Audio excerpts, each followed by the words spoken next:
Hello, Viking fans. Welcome to this week's edition of Viking Talk with Coach Josh Morgan. I'm Brandon Davis. As always, great to have with us Warren Central head football coach Josh Morgan. Coach, great to see you. You too. A lot of ways to talk about this game against Starkville, Coach. A lot of things we could say about it, but bottom line, a tough 50-24 loss last Friday night against the top-ranked Yellow Jackets. So give us your thoughts on the game. Well, it was an exciting game, especially the first half. I felt like our guys were ready to play and came out and really played a good half. And the second half we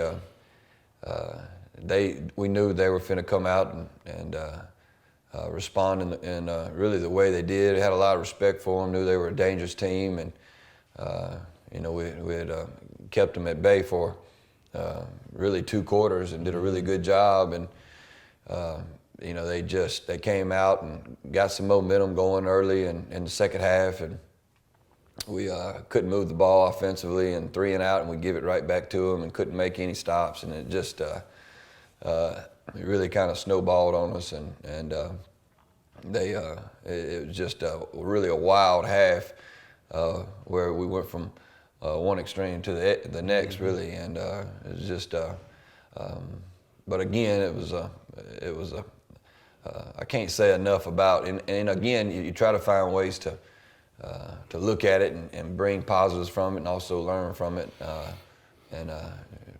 But ultimately, we couldn't sustain the way we were playing, and of course, we caught some good breaks too. But they got momentum in the second half and never let up, and we couldn't get it back, and just couldn't get off the field. I think 4 or 5 touchdowns were scored on third downs. The timing and everything.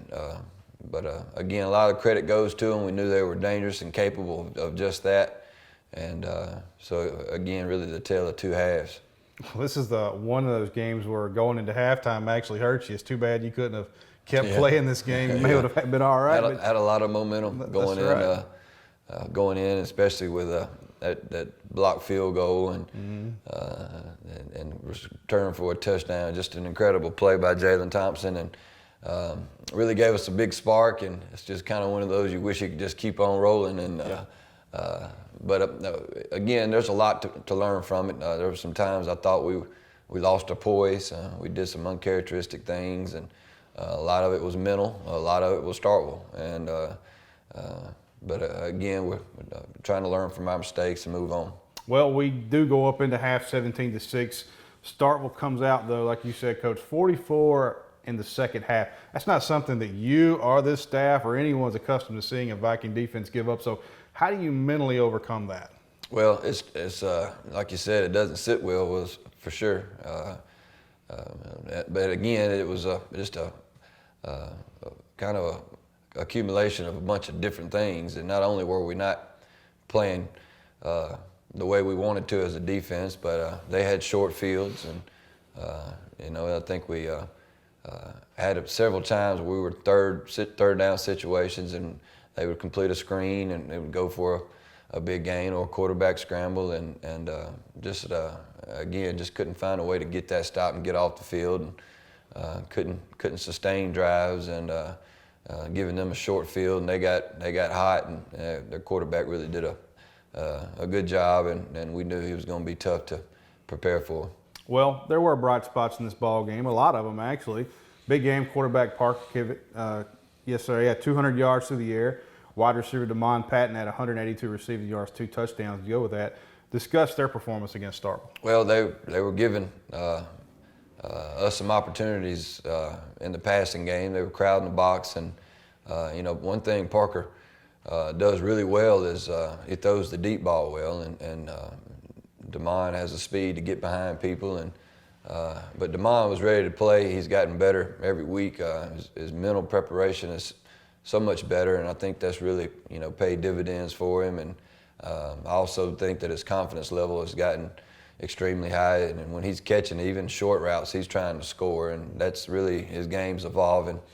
And Parker made some really pretty throws, and but the thing with Starkville is playing a team like that is we had opportunities that we really didn't take advantage of, and when you play somebody like that, you've got to take advantage of every situation, and when things are going your way, you better take advantage of it, and because again, they're so dangerous, and we've seen them, on tape roll off a lot of points and become really explosive, and I think that's what we saw Friday. Well, the special teams, the blocking unit especially, they had a great game. Blocked an extra point, also blocked a field goal, returned it for a touchdown to close out the first half. Coach, we've been close several times this season, potentially blocking extra points. So this performance last Friday night, what do you think that does for their confidence going forward? Well, we've the thing about blocking kicks and blocking punts is you got to have special people to do that, and you can scheme it all you want, but you got to have guys that know how to do it and kind of have that knack for it. And we've got some of those guys. Jerry Evans blocked a punt against Vicksburg. We had a couple punts against Murrah, and we blocked been very, very close a couple times. And Jalen Thompson's one of those guys too that just has that speed, but also the hand-eye coordination to go along with that. But that was a really big play, and we worked extremely hard on it again, trying to find ways to win. Well, no rest for the weary, Coach. This week we travel up to Bates. We'll close out the regular season against the South Panola Tigers.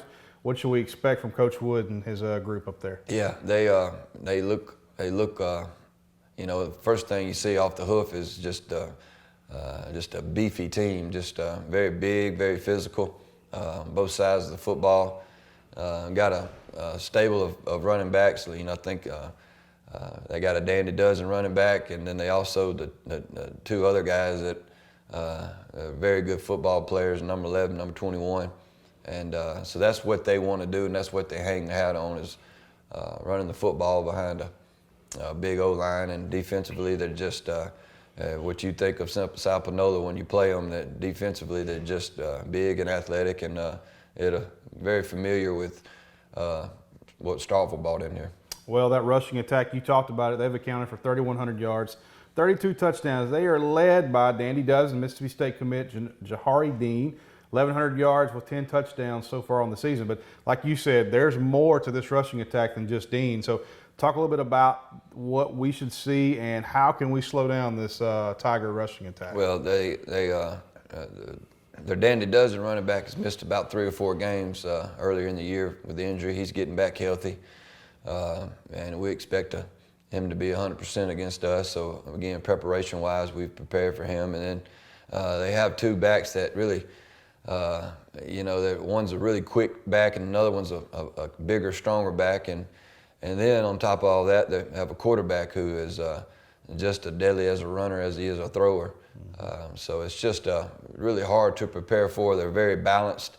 They also have a receiver who's 6'4", who's committed to Ole Miss, who can make you have to respect the passing game as well. So very balanced, but it all starts up front for them. Well, this Panola team, they are 10-1. Their only loss was a 4-point loss, I believe, on the road at Starkville. So this is a talented bunch.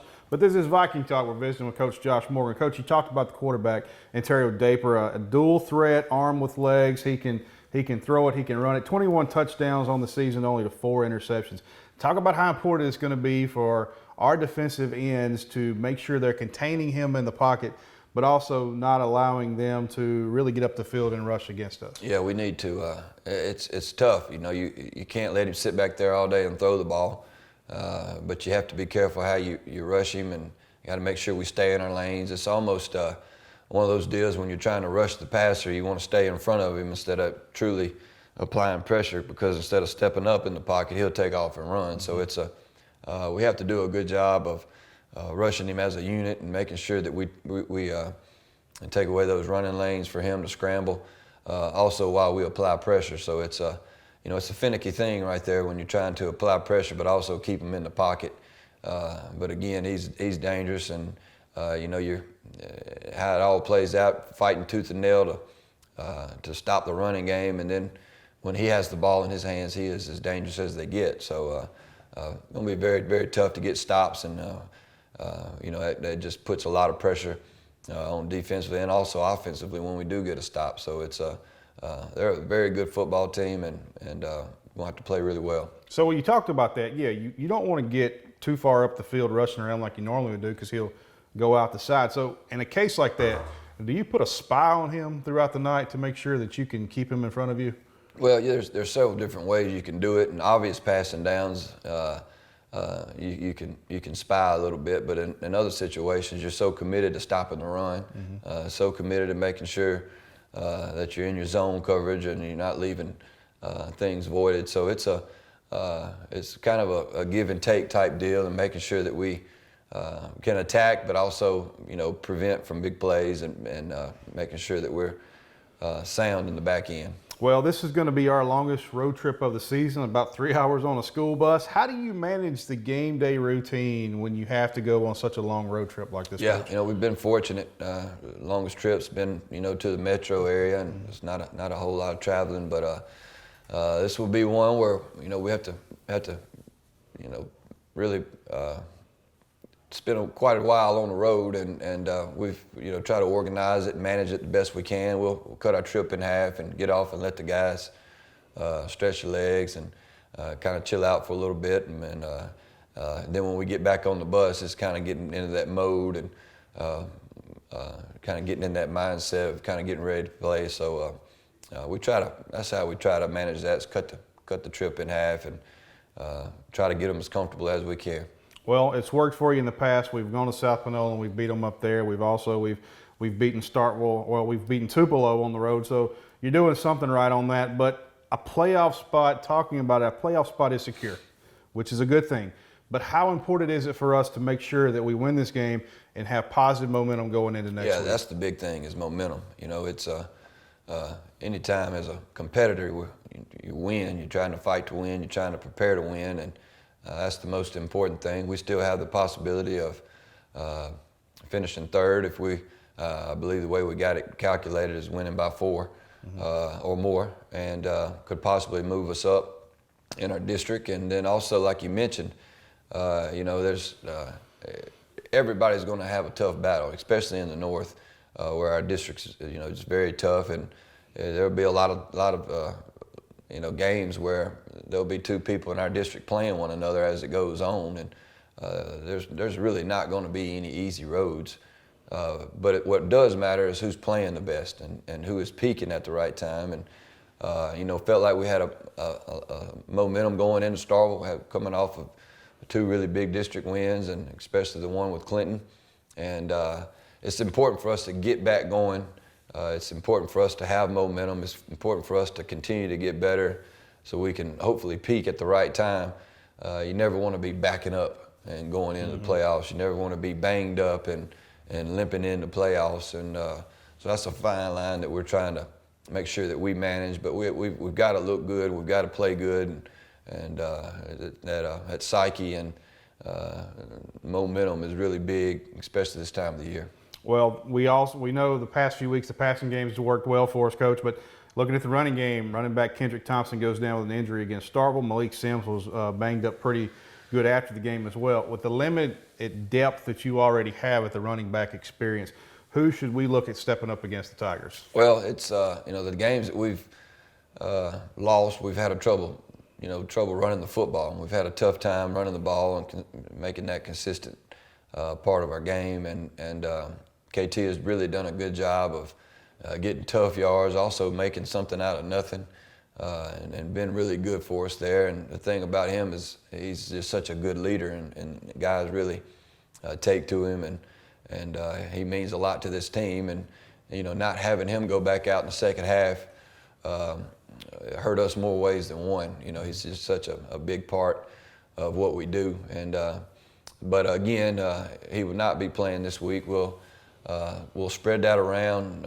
Coach Rob is one of the most creative guys in this business as far as finding different ways to attack people and also taking care of the football. And so again, I feel just very confident in being able to move the ball. And Javion Mims will be a guy that gets a lot more work. Antonio and Damon are going to have to do some they're going to have to pick up a lot of the load. And there's different ways that we can get to something that looks like a running game. It may not be actually running the ball, but it's something that kind of gives us that 3, 4, 5 yards and moving the chains. So again, Jay Mims will be one. Floyd Davenport will be another one that really going to lean more on and get more snaps. And also Jay Sean Simon, who's played linebacker for us a lot and also has been a backup tailback. He'll be in the mix. All guys you're talking about are young, Coach. So Yeah. you're throwing them in the fire like we've had to all season, Well, right? we've had to early, Right. and we're not green anymore, and we're very young, and they've done a wonderful job staying in there with that grind, that day to day, and we all know what they compete against every week, and it's nothing but good for them, and I'm very, very proud of them. Well, as much as they've played, we can't really call them sophomores this time of the season. No So doubt. that's a good thing going forward. So how's the team responded this week to the teaching and the coaching? We've gotten better every week. Every day. It's Monday. We was all, and myself included. We just, but that's great. It's a great thing. It's a good thing when you feel, and we're talking about the #1 team in the state right now, and we feel as if we had them, and we let them off the hook, and they expected to win. They believed they could win, and that's so important. And so I'm good with that. I want them to feel that way. I want them to be, disappointed, and I don't want us to ever, as a program, going into a game as if we can't win and we don't belong and we don't have that capability of winning these big games. And they believed it wholeheartedly, and they put a lot into it. So that was good to see, and that's understandable. But again, it goes back to the old philosophy: you can't let one loss turn into two. And we've gotten better, had a good week of practice, and again, our main focus is getting better and using this week not only to get prepared for a wonderful, very talented South Panola team, but also we want to get better this week, and that's the way we've attacked it, and that's the way they've responded, and they've done a good job. Well, what's going to be your keys to beating this talented South Panola team? Well, it's kind of the whole deal as we've done all year long. We've got to be creative. We've got to find ways to win, whether it's in special teams or it's different situational type stuff that puts us in a position to win. We're going to have to do a better job of getting off the field. I think we did some good things defensively last week, but what we didn't do a good job of was third down when it's winning time, crunch time, finding those ways to get off the field. And offensively, as we were talking about, can we consistently move the chains? We've got our big play threats, and that's great. When that happens for you, but to be able to compete in this league, you got to be able to consistently move the chains, and if for nothing else, just to give your defense a rest and keep their offense off the field. So we've got to be able to find ways to do that, and that's going to be a really big part in this game. Well, Coach, best of luck to you.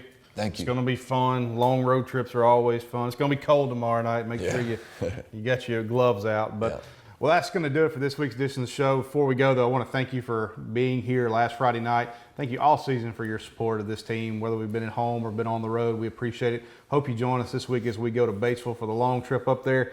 Next week will be playoffs. Not quite sure yet where we're going to be at, if we're going to be a 3 or a 4 going here or there, Coach. All of that will be lined out Friday night. But follow us on our social media, our Facebook page. We'll keep you informed of that. But we'll be back next week. But until then, I'm Brandon Davis. He's Josh Morgan. We'll see you next week. Rise up, Vikings.